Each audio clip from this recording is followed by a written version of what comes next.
How to add or remove the people panel to edge panel on Samsung Galaxy S26 Ultra. Let's start the video. First of all, go to app library. Here click on settings app. Now in setting, scroll down and click on display. After click on display, scroll down and click on edge panels. Make sure turn on edge panel button and click on panels. If you want to add people panel,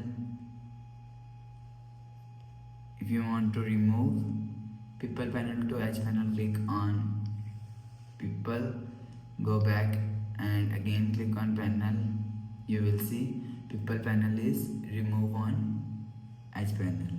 If you want to add people panel to edge panel, click on people, go back and you will see people panel is add. After the process, go back to home screen. So that's how you can add or remove the people panel to edge panel on Samsung Galaxy S26 Ultra. If you like the video, please subscribe. Thanks for watching.